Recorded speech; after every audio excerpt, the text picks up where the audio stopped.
Fala meu fera, fala minha fera, tudo bom meu povo? Como é que vocês estão? Tranquilidade.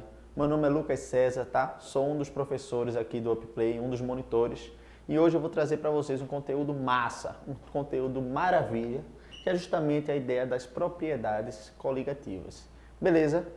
Eu estou gravando aqui sem máscara, tá? Mas a partir do momento que a gente termina a gravação, ao sair do estúdio, a gente coloca máscara, mantém o distanciamento, utiliza álcool gel. Então, se cuide você também aí que está do lado de lá. Evite a aglomeração, tá? Siga as normas, né? As normas que os órgãos competentes trazem justamente para manter a sua segurança e a segurança da sua família, a segurança de todos da melhor forma possível, tá? Depois, quando tudo isso passar, a gente vai poder se abraçar, aglomerar e com segurança. Tranquilo? Vamos nessa, que aqui no UpPlay você aprende no clique. Vamos dar, Ale. Propriedades coligativas. O que seria a ideia, qual é a definição, né, de uma propriedade coligativa e das propriedades que estudaremos aqui no dia de hoje, tá? A ideia da propriedade coligativa é justamente o estudo, né, das variações das propriedades de uma solução, né, de um solvente, após a adição de um soluto, tá? E o que vale a gente frisar, vale a gente reforçar é que essa variação das propriedades não depende da natureza do soluto.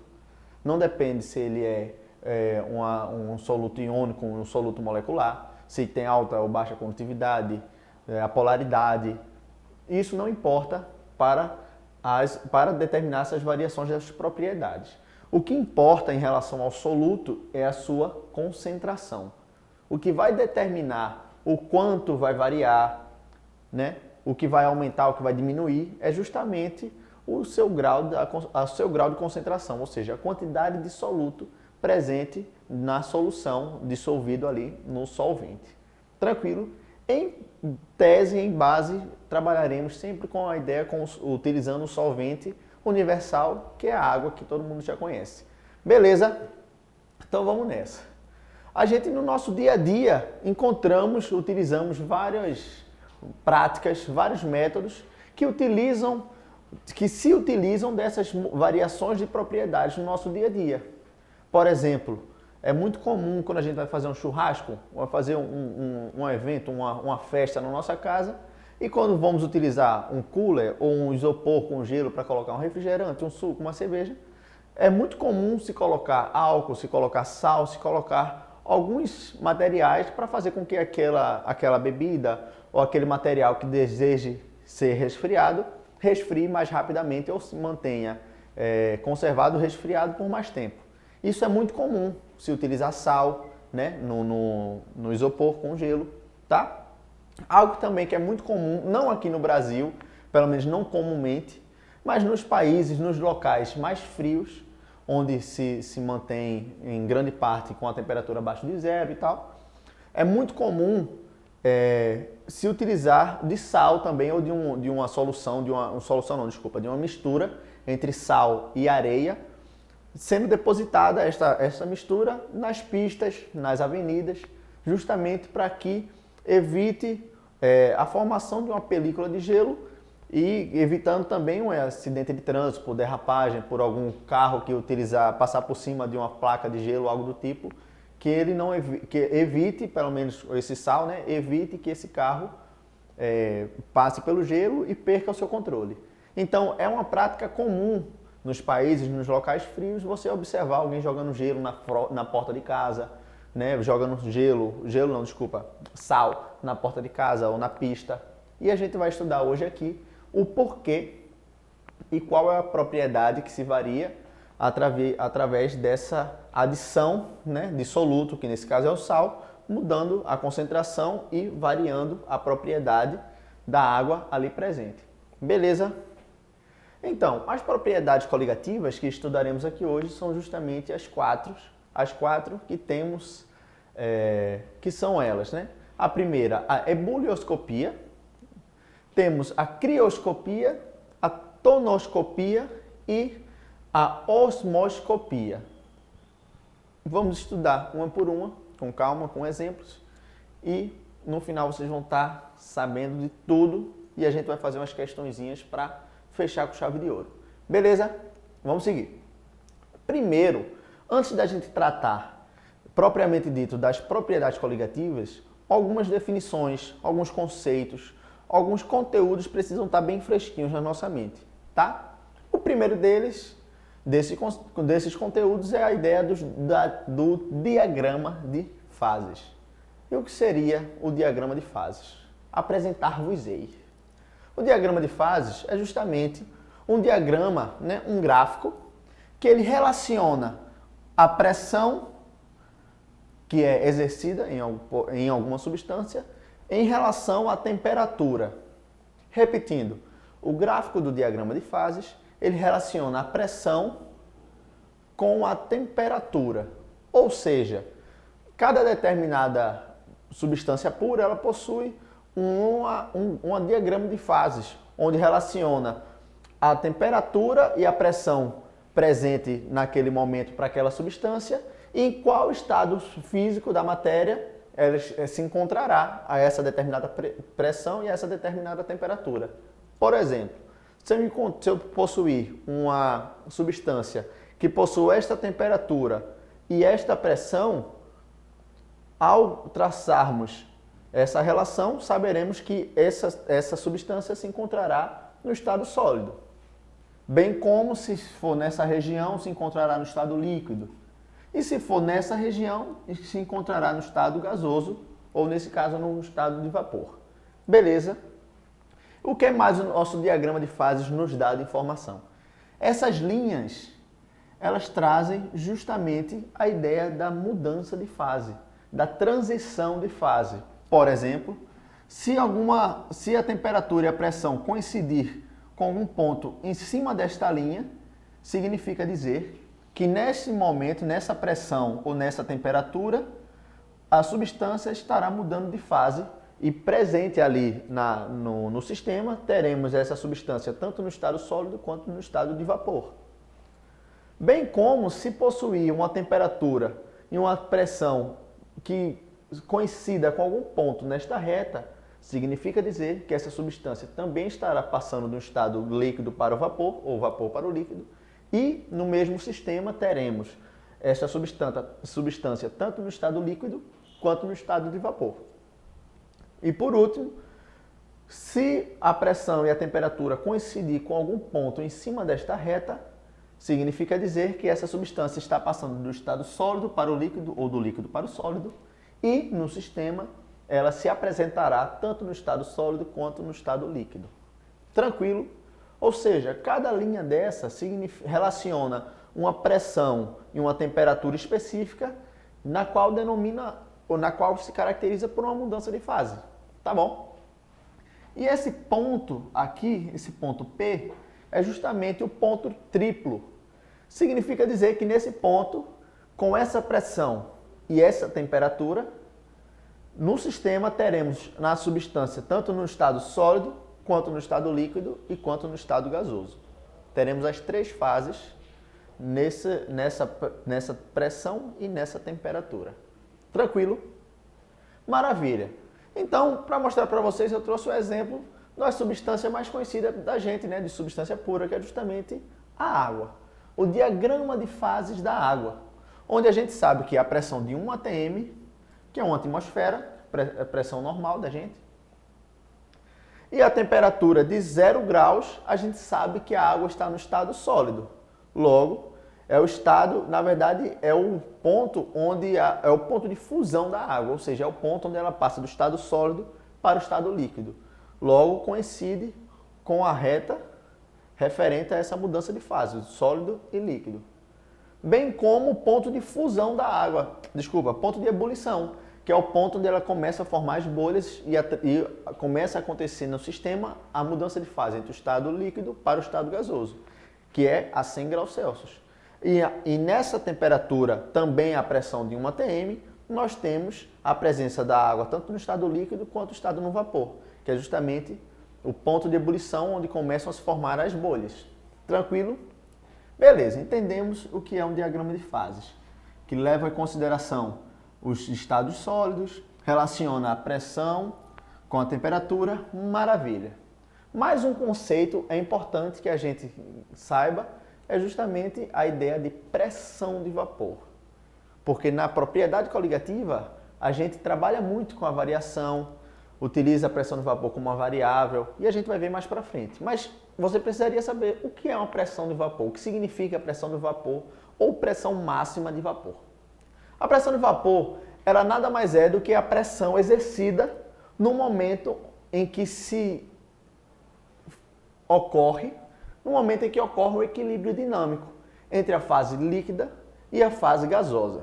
Por exemplo, em um sistema fechado, se a gente deixar, por exemplo, um copo de água em cima da mesa e deixar lá por vários dias, a gente vai ver que com o tempo a água vai evaporar, obviamente.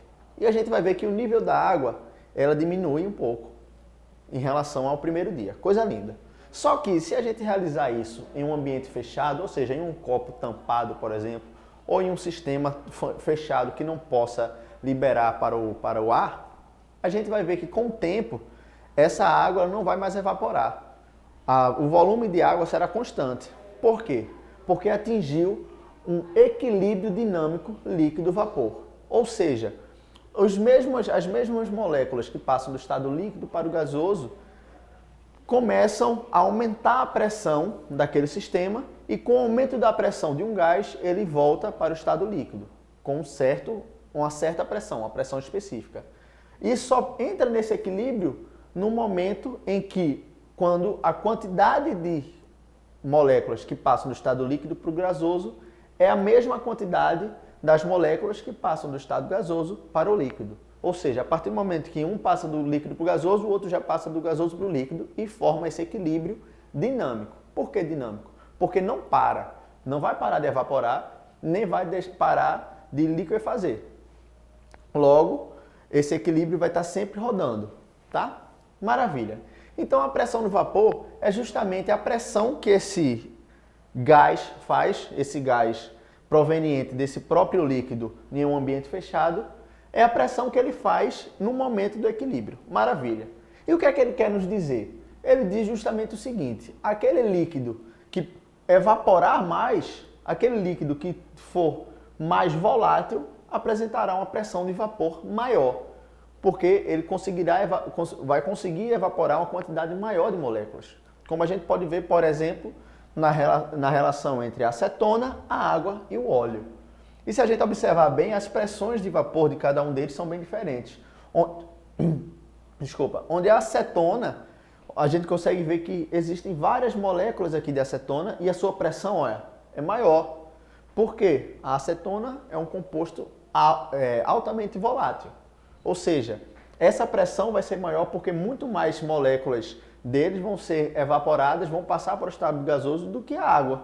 Como a gente pode perceber, existem poucas moléculas de água e uma pressão reduzida em relação à acetona, porque a água é menos volátil do que a acetona. Maravilha? Já o óleo não tem nenhuma molécula evaporada, porque o óleo não é nem um pouco volátil e sua pressão de vapor é baixíssima, já que ele também não passa de moléculas do estado líquido para o estado gasoso. Logo, a acetona é o composto mais volátil e o óleo é o composto menos volátil. Tranquilo? Entendemos o que é a pressão de vapor?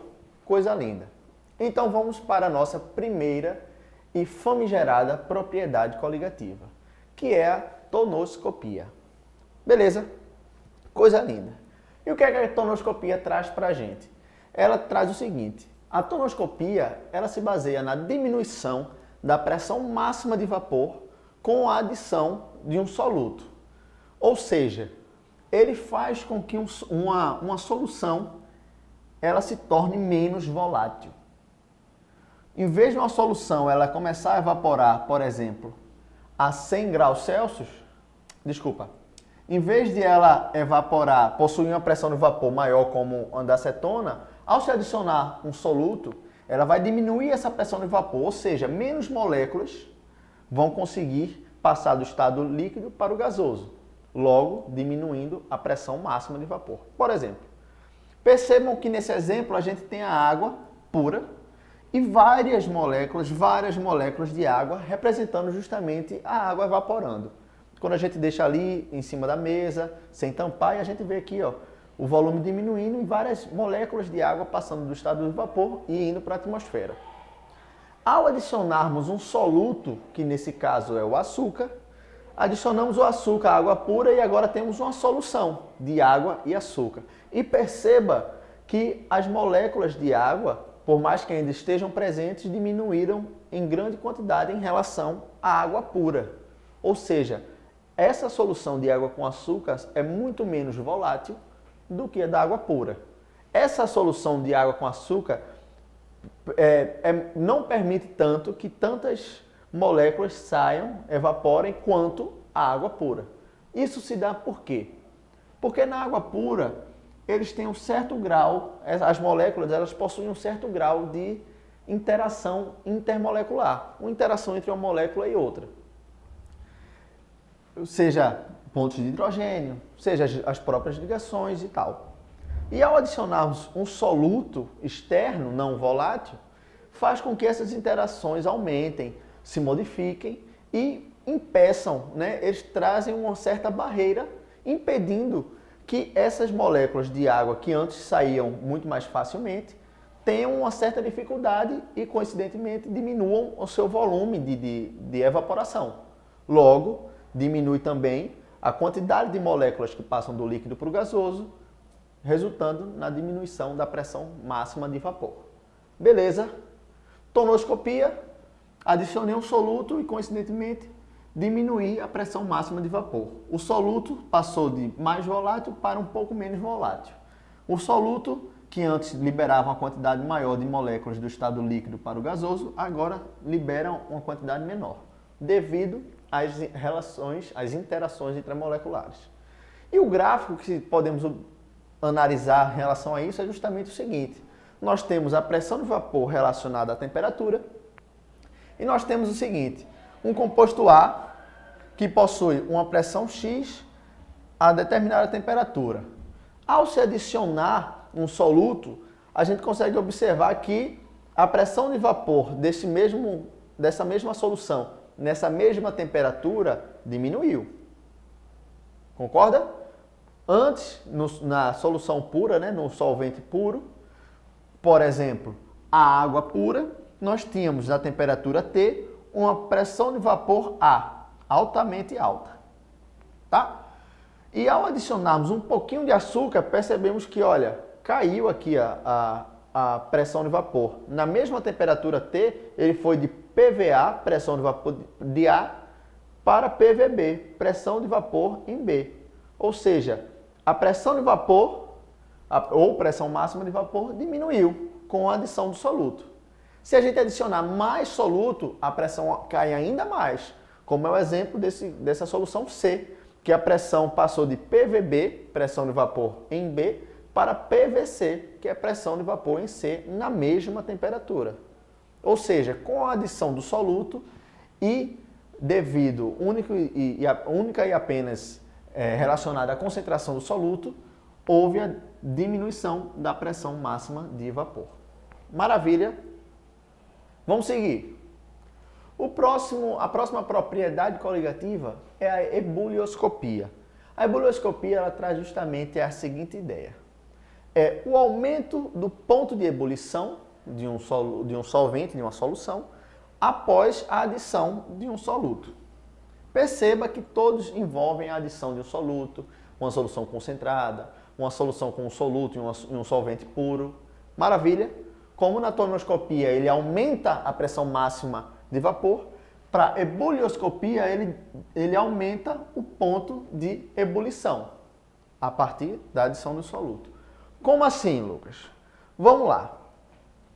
Um exemplo. Não façam esse caso, tá? Porque pode ser perigoso, você pode se queimar. Mas se tiver uma água fervendo, ou seja, uma água pura fervendo, a gente sabe que ela começa o seu processo de ebulição em 100 graus Celsius. Maravilha. Então tá ali uma panela com água pura, água destilada, fervendo, 100 graus Celsius. Ou seja, já está havendo a troca, a passagem do estado líquido para o gasoso. Ao se adicionar açúcar, sal ou algum soluto, imediatamente essa solução para de ferver. Por quê? Porque ao se adicionar um soluto, houve um aumento no ponto de ebulição. Ou seja, ponto de ebulição é o ponto na qual é a temperatura onde começa a ocorrer a mudança de fase entre o estado líquido para o estado gasoso. Se aumentou essa temperatura, se aumentou esse ponto de ebulição, logo a 100 graus Celsius não é mais o ponto de ebulição, então ele para de ferver imediatamente. Digamos que ele comece a ferver, aumente seu ponto de ebulição, né, de 100 graus para 105. Então a água só vai voltar a ferver novamente quando chegar a 105 graus. 105 graus. Perceba que antes era 100 graus para água pura. Adicionei um soluto, seu ponto de ebulição foi para 105 graus. Se eu adicionar mais soluto, digamos que eu cheguei a 105 graus, começou a ferver, adicionei mais soluto, vai parar de ferver imediatamente e o seu ponto de ebulição vai aumentar novamente e vai para 110, dependendo da concentração do soluto. Ou seja, ao se adicionar um soluto, o ponto de ebulição da água pura, que era 100, foi para 105, 110, aumentou. E antes, no que estava fervendo essa panela com água quente, para de ferver. Por isso que queimadura com água com sal, água com açúcar, caramelo, são mais perigosas, doem mais quando estão fervendo. Por quê? Porque ali não temos água pura. Então a temperatura daquela água que está fervendo, daquele caramelo, né, daquela calda que está fervendo ali, não é 100 graus Celsius, é muito mais além. Porque ali dentro tem açúcar dissolvido, que é um soluto, que resultou no aumento do seu ponto de ebulição. Então quando está fervendo o caramelo e dá aquela espirrada e pega no braço ou na mão de alguém, vai doer muito mais do que a água, porque a temperatura estará muito mais quente do que o comum 100 graus Celsius, que é a água pura. Beleza? Então tomem cuidado quando estiverem cozinhando, fazendo caramelo, fazendo uma calda de qualquer outra coisa, porque é muito perigoso. Beleza? Vamos nessa.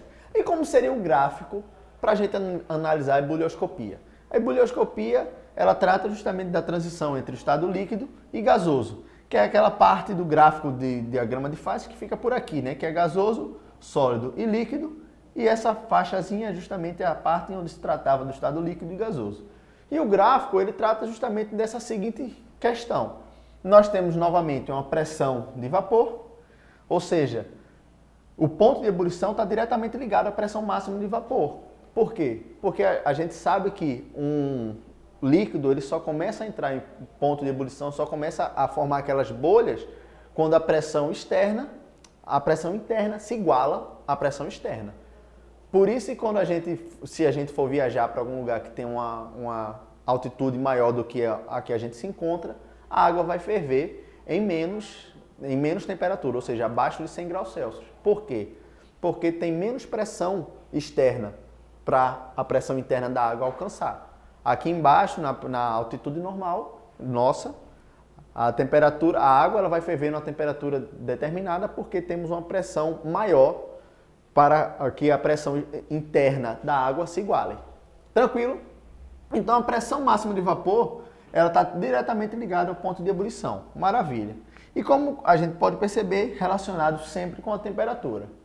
E nós temos o seguinte, para um líquido puro, por exemplo, a água, nós temos uma pressão externa X, que é justamente a pressão na qual deve ser igualado para que se comece o processo de ponto de ebulição, que é quando se iguala a pressão interna do líquido com a pressão externa. E perceba que tem uma temperatura específica para essa determinada pressão externa. Por exemplo, digamos que aqui seja 100 graus Celsius. Maravilha. Então, quando chega a 100 graus Celsius para o líquido puro, que é a água, ela entra em ponto de ebulição. 100 graus Celsius, pressão externa. Maravilha. Só que, ao adicionarmos um soluto, ao dissolvermos um soluto nessa solução, vamos perceber que essa linha ela vai sofrer um deslocamento, onde a linha pontilhada seria a linha referente à nossa solução, com o soluto dissolvido. E agora, nessa mesma pressão externa, não irá ferver, né? Não irá entrar em ponto de ebulição na temperatura inicial, e sim a uma temperatura maior. Ou seja, ela aumentou a temperatura na qual se iguala a pressão externa. Logo, aumentou a temperatura na qual se chega ao ponto de ebulição. Logo, precisará de mais energia, de mais aquecimento, visto que essa temperatura é maior do que a temperatura inicial para o líquido puro. Precisará de mais energia, de mais aquecimento para que essa nova solução entre em ponto de ebulição e volte a borbulhar, devido ao igualamento da pressão interna do líquido com a pressão externa. Beleza? Tranquilo? Então vamos lá, a ebullioscopia é o aumento do ponto de ebulição após a adição de um soluto. Ou seja, antes, quando a água era pura, ela entrava em ponto de ebulição, começava a formar bolhas, começava a passar do estado líquido para o gasoso em 100 graus Celsius. Após a adição de um soluto, seja açúcar, sal, ele vai passar não mais para o ponto de ebulição, não mais em 100 graus Celsius, mas sim uma temperatura maior, seja 105, 110, 115 graus Celsius, dependendo da concentração do soluto que foi adicionado. Beleza? Então vamos seguindo. A próxima propriedade é a crioscopia. Crioscopia, propriedade coligativa que se baseia no quê? Ela se baseia na diminuição do ponto de fusão da solução, do solvente, do soluto, do solvente puro, após a adição de um soluto. Repetindo, a crioscopia ela diminui o ponto de fusão ou ponto de congelamento após a adição de um soluto. Então, vamos lá. A tonoscopia ela aumenta a pressão máxima de vapor. Ou seja, ela diminui a pressão máxima de vapor, ou seja, o líquido fica menos volátil. A ebullioscopia, ela aumenta o ponto de ebulição, ou seja, o líquido ele vai começar a entrar em ponto de ebulição, começar a passar do estado líquido para o gasoso com a temperatura maior. E com a crioscopia, ao se adicionar um soluto, seu ponto de fusão, o ponto de congelamento vai diminuir. Ou seja, o que antes a água passava do estado líquido para o sólido a 0 graus Celsius, nesse caso, após a adição de um soluto na água, será em menos 2, menos 5 graus Celsius, devido à diminuição do seu ponto de fusão ou ponto de congelamento. Beleza? E é justamente essa propriedade que utilizamos no isopor, com refrigerante, com suco, para que ele gele mais rápido e de fato gela. E vamos explicar isso aqui.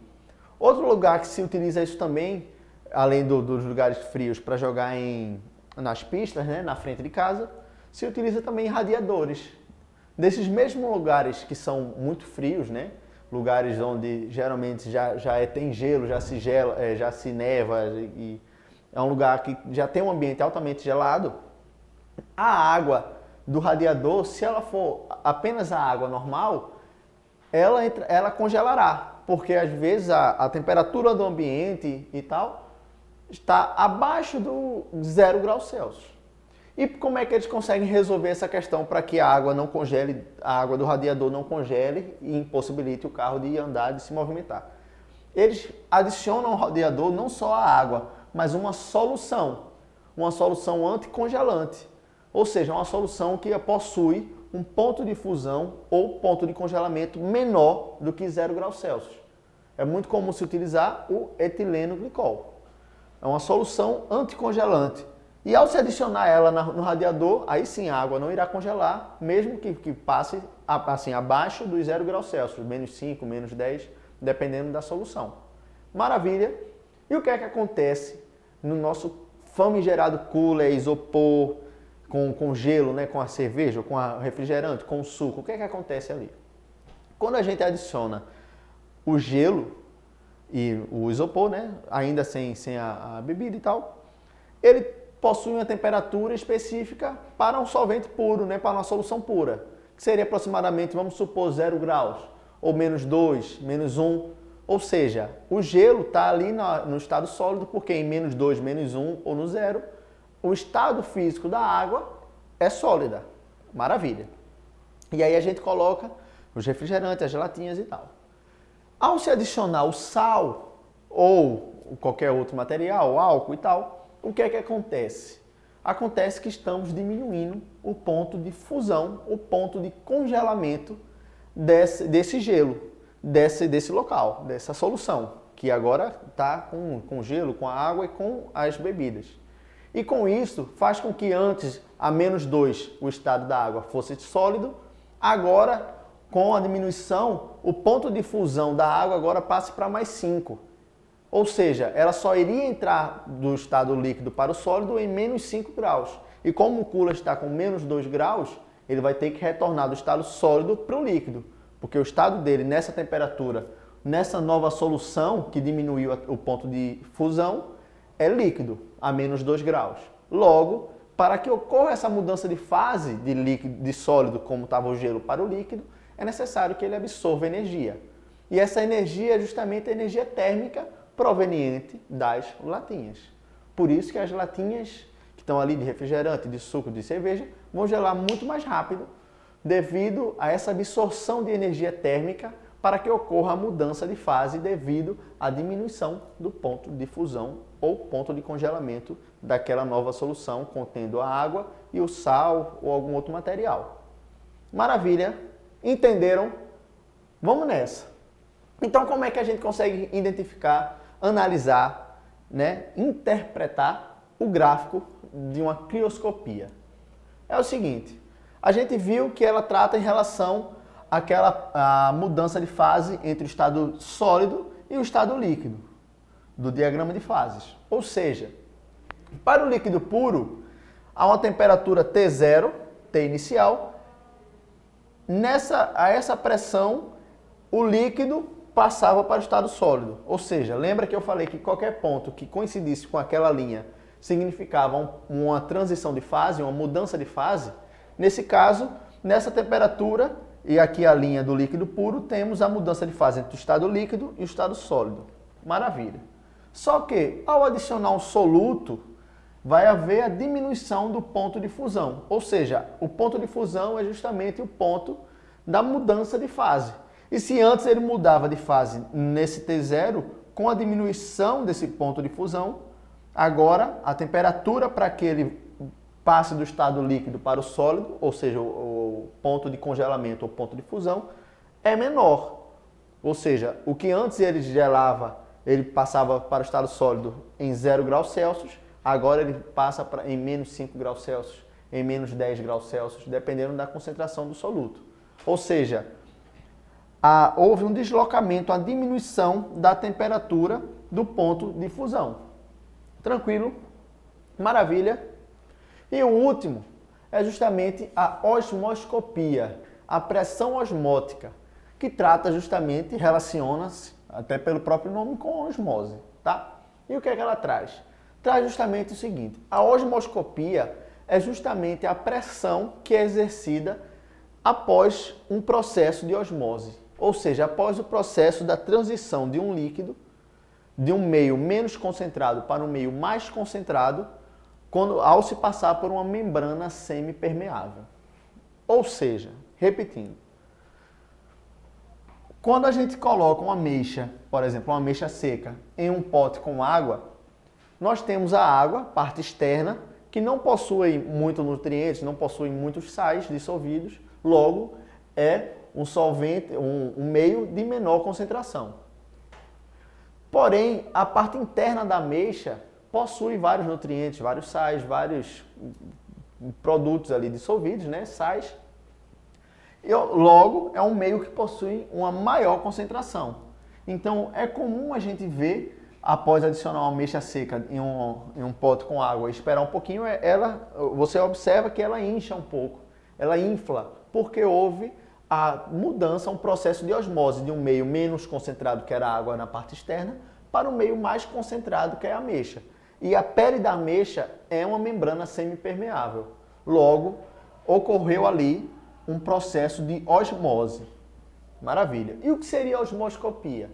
É justamente a pressão osmótica, ou seja, a pressão que um líquido faz no próprio líquido, na verdade na membrana semipermeável, após esse processo de osmose, após esse processo de diluição do meio menos concentrado para o menos concentrado.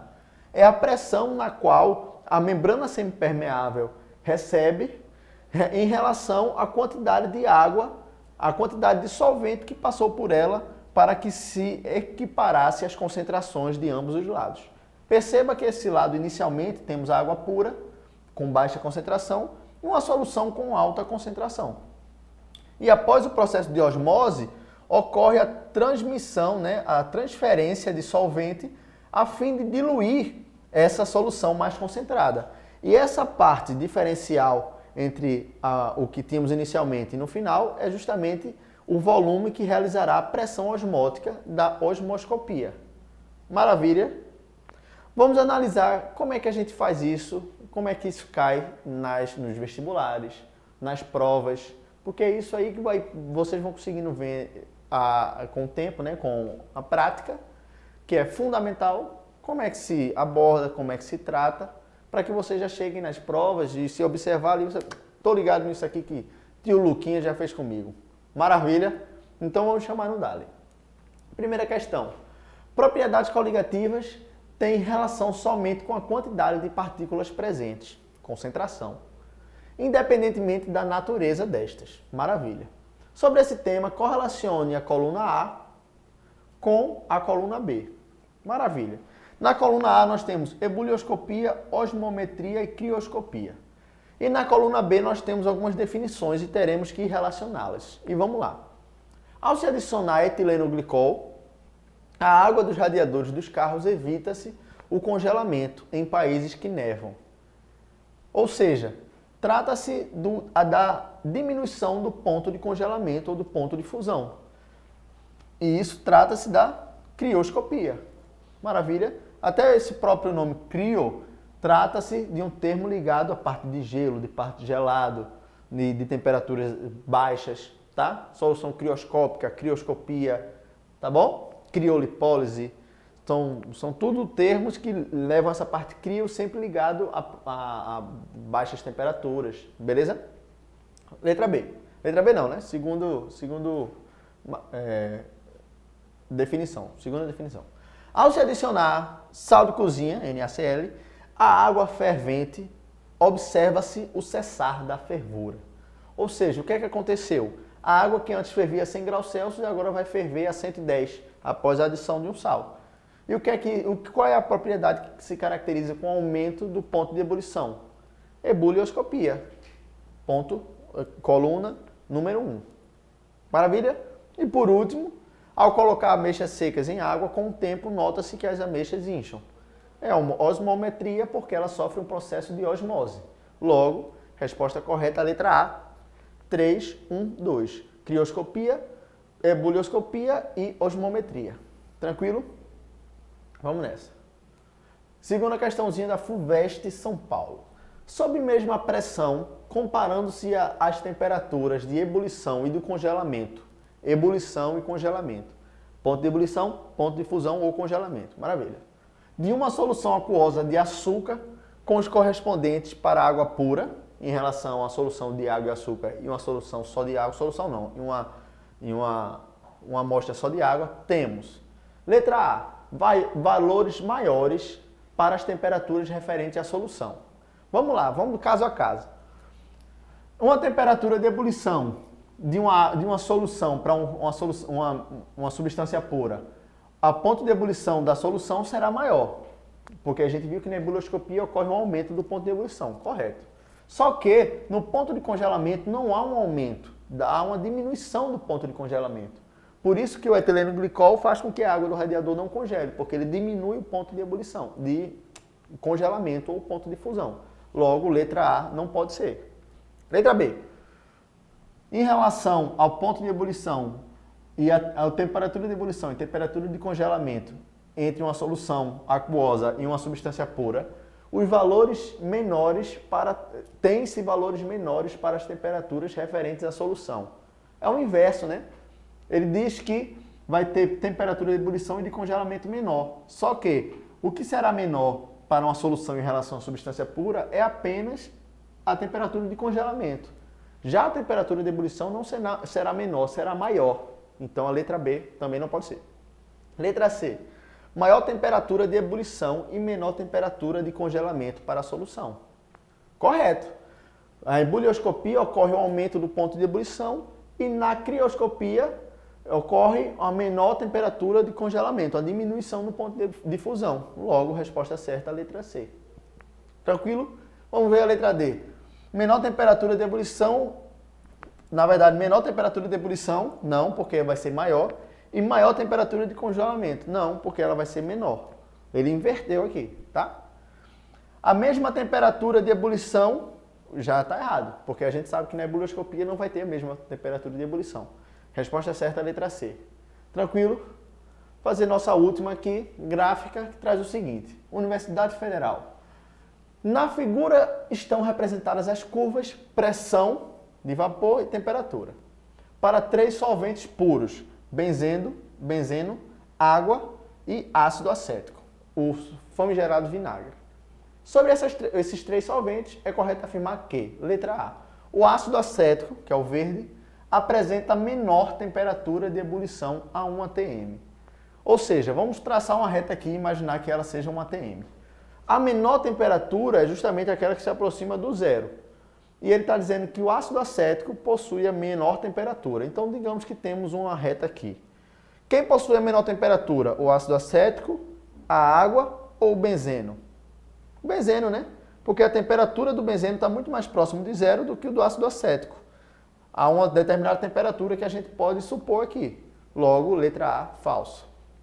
Letra B, o benzeno apresenta a maior temperatura de ebulição. O inverso, né? E está errado também. Porque quem tem a maior temperatura de ebulição é o ácido acético. Porque se a gente traçar uma linha aqui, ele possui uma temperatura mais distante do zero. Já o benzeno possui a temperatura mais próxima do zero. Então o benzeno possui a menor temperatura de ebulição e o ácido acético a maior. Logo, letra B, falsa. Letra C, a água apresenta a maior temperatura de ebulição.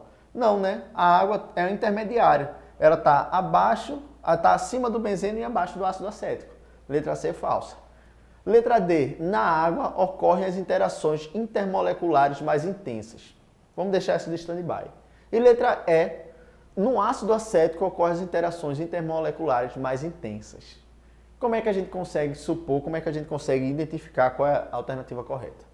A gente tem que pensar novamente na ideia do porquê uma substância precisa de mais temperatura, de mais energia, né? Possui uma temperatura de ebulição maior do que outra, porque uma consegue passar mais facilmente do estado líquido para o gasoso do que outras. E tudo isso está ligado às interações intermoleculares. Ou seja, o benzeno, ou o acetona, como a gente viu mais para frente, ele é muito volátil. Por quê? Porque as interações intermoleculares entre suas moléculas, né, são menos fortes, são mais fracas, são mais frágeis, onde facilmente elas conseguem passar do estado líquido para o gasoso.